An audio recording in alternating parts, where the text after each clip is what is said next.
Hey, hey, hey. It's Filter Free Friday, y'all. Listen, I am so glad y'all here. Child, I had all kinds of things I wanted to talk about. And then my TED Talk finally went live. And so all bets are off. I'll tell you, I thought that I'd get a lot of pushback on the title.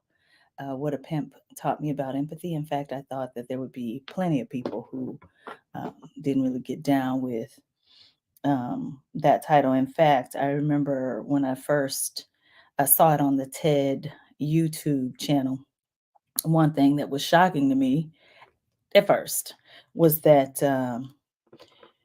it has a disclaimer on it that says that it includes violence, and I had to think about it for a second, and I was like, "Oh yeah, I did describe some of the pimp's behaviors a little bit."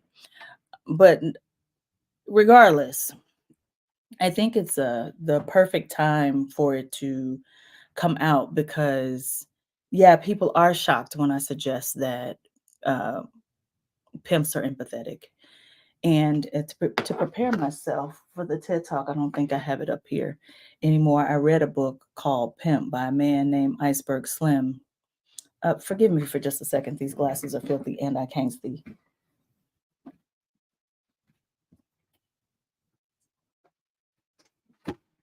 And we all know that if I can't see, this is not going to be good. And I cannot wear dirty glasses. I read this book called Pimp from Iceberg Slim, and when I got to the end of the book, I realized that he had pimped me as a purchaser of the book and a reader of the book. And all that had changed was that he was no longer pimping women, that he was now, or and writing the book was basically pimping all of us. Because I don't even know when you read it, you get to the point where you see, all he did was basically just change industries, try to tap into what we as readers think, feel, and believe. And in the talk, I highlight that in order to be a pimp, you have to be able to understand who you can solicit. You have to be able to understand who either has low confidence or faux confidence to think that they are not worth something more. And I'm not trying to talk down on sex workers because I know somebody will go there with this. I'm talking about people who are absolutely being exploited. If you your own pimp, do what you got to do, right? But if by chance somebody else is working you all day and then they get to keep the money, there's something going on there. And I did not get any. I haven't so far. There's only like 700 people who watched it. I'm trying to get to 35,000. That's my goal. I would be over the moon excited if it's more than that. Um, but nobody has really been upset about the title. And in the talk, I say that there are multiple types of empathy because usually when I'm talking about empathy, people are like, I don't know if I have empathy for, and they'll list someone like a president or a leader or somebody they don't particularly like.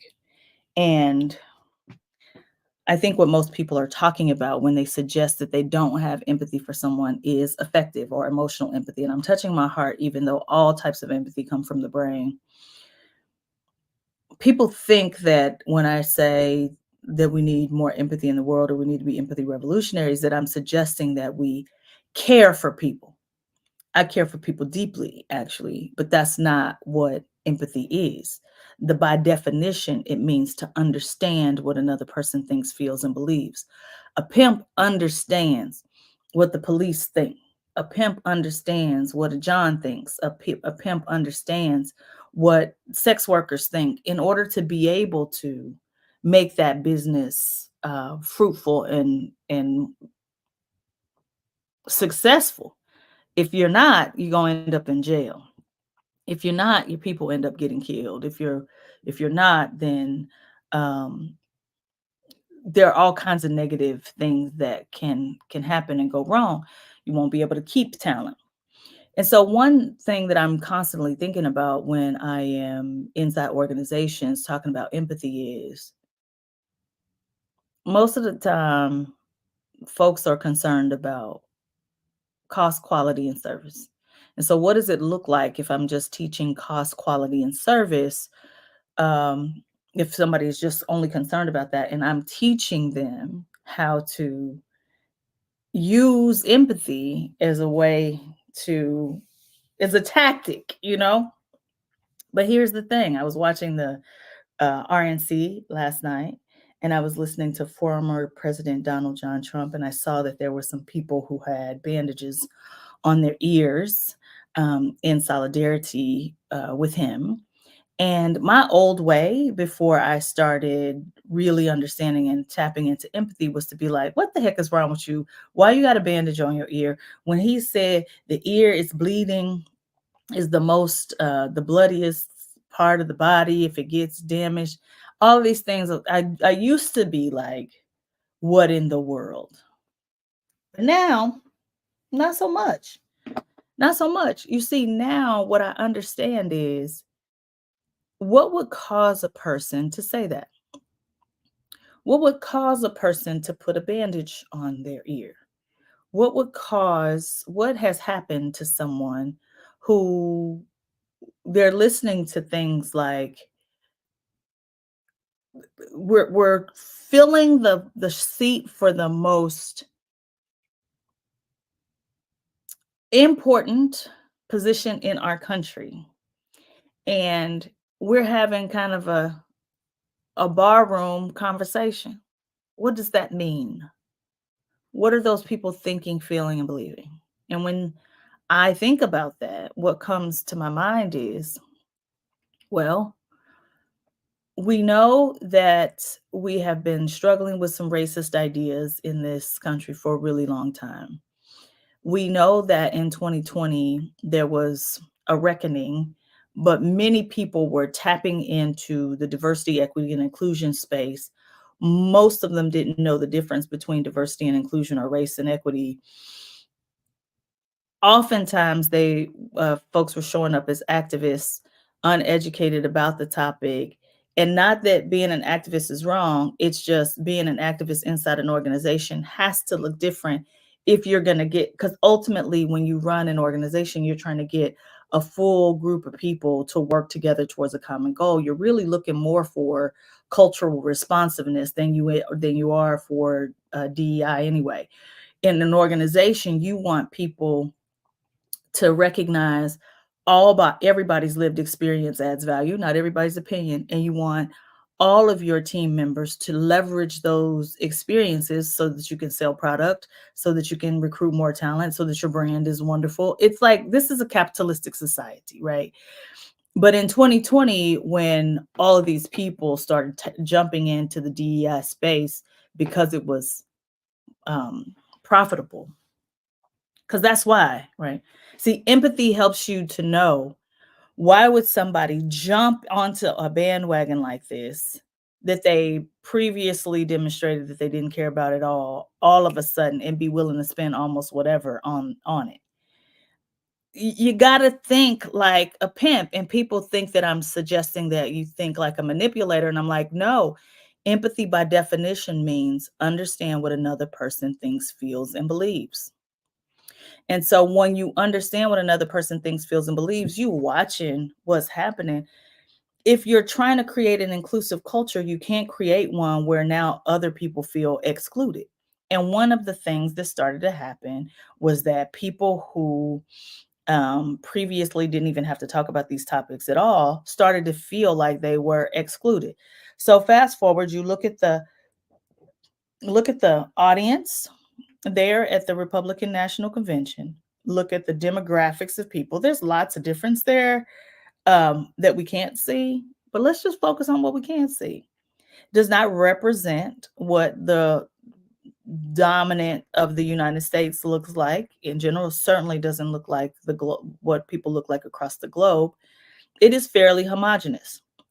When we say things like "Make America Great Again," what what you hear is, I just want to go back to when I had to think about or worry about all of this. And when I didn't have to think about or worry about all of this, we make it so negative. And I'm saying empathy is tapping into and understanding what is motivating a person so that you can put your strategy together. Because when I look at what's happening on the other side, even when we're talking about Project 2025,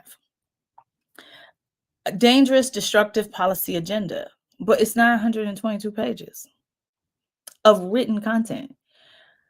So therefore, that means that the 2/3 of US citizens who cannot read above a fifth grade level ain't gonna know what's in it, period.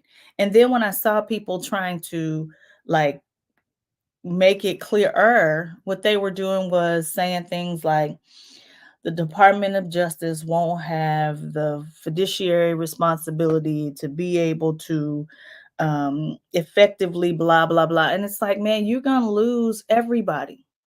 But it is so simple to say something like um the ear is, I don't know, the part that bleeds the most, and I survived it. I to s- Last night during the speech, former President Trump was saying, like, look at the size of this crowd. The size of the crowd in front of me was bigger than the size of the crowd behind me. My natural inclination is to go into what I think, feel, and believe. And I go, if you're being assassinated, why do you care about the size of the crowd? That doesn't make sense. Empathy goes, why would someone talk about the size of the crowd? What happened to them? What is the benefit to them? Now that I know that, then what? I keep bringing up rapes and felony counts, and nobody cares. You see, when you practice cognitive empathy, like when you're not trying to connect to the emotions of somebody, but you're really just trying to understand them in the way that a pimp does, when you look at that, then you start to behave and respond differently.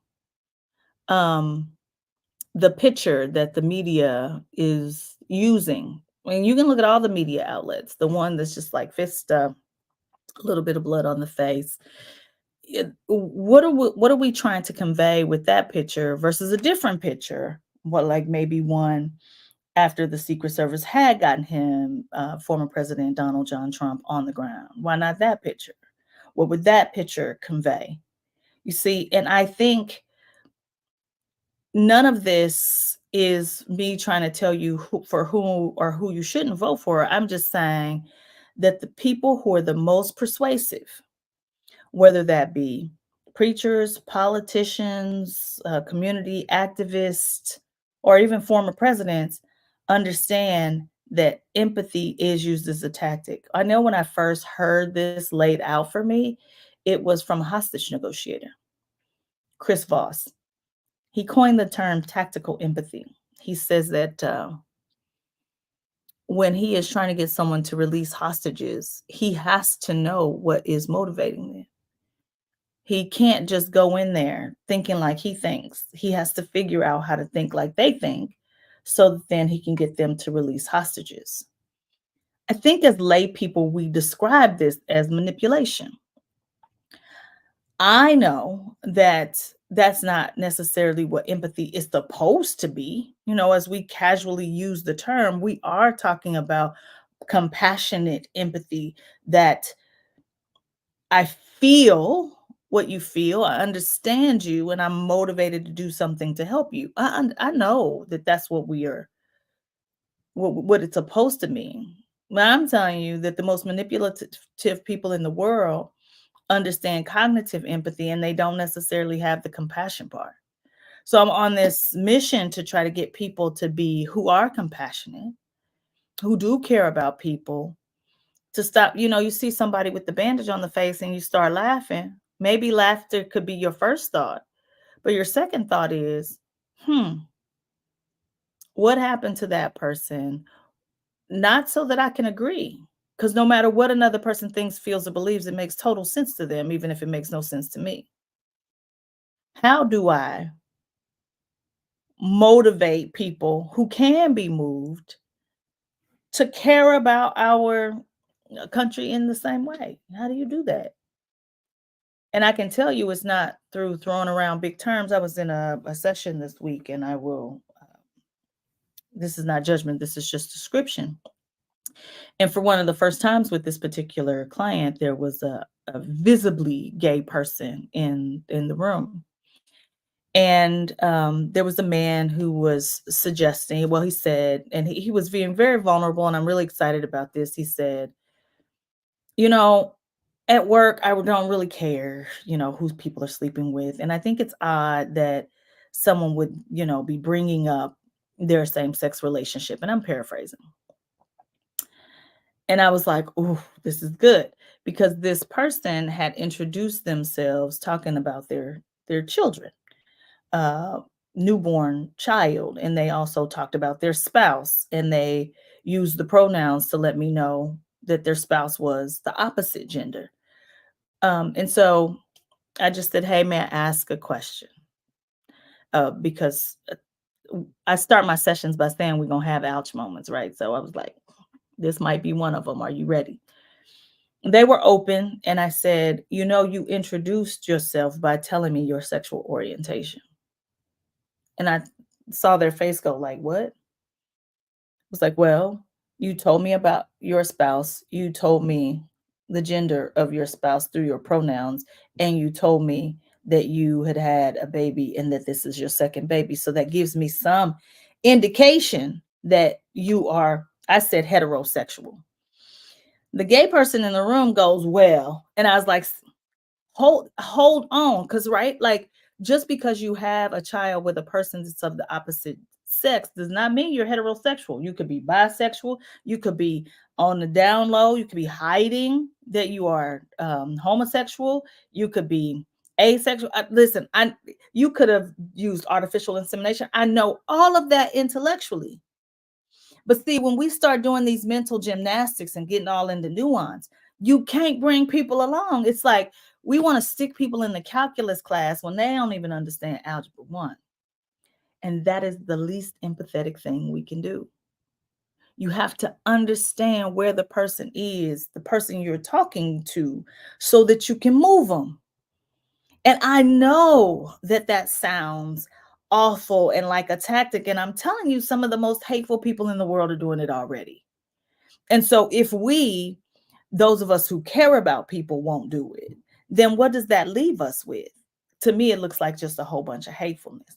And I thought for sure. So I just stuck with, you told me that you were in a heterosexual relationship. And this person was like, oh my God. It was like all gay people want to be able to do is put a picture of their person on their desk, to use the pronoun of their person, without trying to talk in theys if it's not a gender non-binary person. And so you see, like, all this that I just did, the simplest thing is all they want to do is put a picture on the desk. And if you ask them how was their weekend, they want to be able to say I went out with my spouse and say their name, and you not want to kill them later because of it. Ain't nobody trying to have no whole conversation about what's happening in their bedroom. They just want to be free, really. And I use that example because we can get stuck in all the academics and I know that nuance matters. I know all these things are not the same, but it is similar to um, when I think about the color pink, and I'm talking to somebody who don't really care about shades of pink.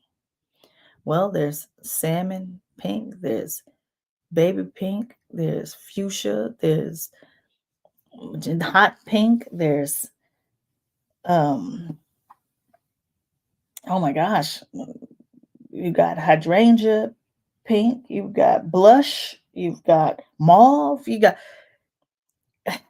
for some people, pink is enough to get them over to where I need them to be. If what they're thinking is blue and I need them to get to pink, I can't give them the Pantone palette of pinks. They can't take it. It makes my chest even hurt. And so while I've got, I don't know how many views I got on this dang What a Pimp Taught Me About Empathy TED Talk. I was gonna look here real quick. Y'all know 30 seconds is You know, considered a view, by the way. Let's let's take a look and see what it say. All right, I'm at 721 views. I just found out 2 days ago that it was up and just started telling y'all. I really hope to get to 35,000 views. And I thought it was going to be a little more controversial. Not really. People were like, yeah, I can see how a pimp is practicing empathy, um, just without a shred of compassion. And I say that. So, anyway, here's what I'll say. I tend not to be very conservative. I am Christian, but I not only am tolerant of other faiths, I will sometimes practice things that other, like I will meditate with Buddhists, I will pray with Muslims, mostly because I think there's certain benefits to that. I I think having read Elin Harris's books as a child, I just love all God's people, and I, even if you believe people are born in sin and you believe homosexuality is sin, even if you believe that, then all right, they were born that way, born in sin, if that's what you want to think, but born in sin and gay. And I just wonder sometimes, what do we expect people to do, right? Like, what do you want people to do? You want them to act like they straight and they not? You want to act like they hetero and they not? I don't know. Christian, but I don't believe every word in the Bible is true. I'm a scientist. You can't be in the belly of a whale for 3 days. And does that take away from me what God wanted me to learn from Jonah? I don't think so. What God wanted me to learn from Jonah is that sometimes we are disobedient when God wants us to do something, and there are consequences to that. I can get that learning and still be a scientist. And I fully believe that if my mother's sister Gertrude Price was practice Hinduism, that I'd probably be practicing Hinduism too, because the woman was serious about her faith, and she probably would have shared those thoughts with me, same as if she were Jewish or something. And so I think I recognize that I don't share the same feelings as most people, but I will tell you this: the strategy has not shifted. Um, it is to distract us, to divide us, to destroy us. We're saying that the current president, Joe Biden, has COVID. My great uncle Henry died from COVID and didn't have to. Well, didn't have much to do with vaccines, maybe a little bit, but it had a greater thing to do with the fact that the people of Mississippi have been convinced not to expand Medicaid.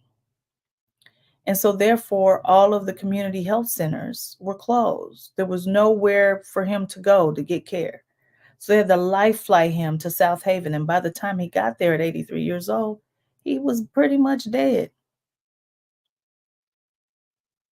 What does it look like if I build my empathy muscle to be able to persuade people to understand that we do need community health centers to offset those other people? What if I tapped into my empathy muscles, and instead of judging people for being uneducated or unlearned? Because listen, the reason why folk ain't trying to get rid of this student loan debt is because, one, they can't even understand how the interest rates are working and how unfair it is. They didn't even think about going to college, ain't going to college, and think you highfalutin for having gone to college. They feel like pay your own debt. And folks on the right understand that. And so they tap into that and bring people along. It's no different from a pimp.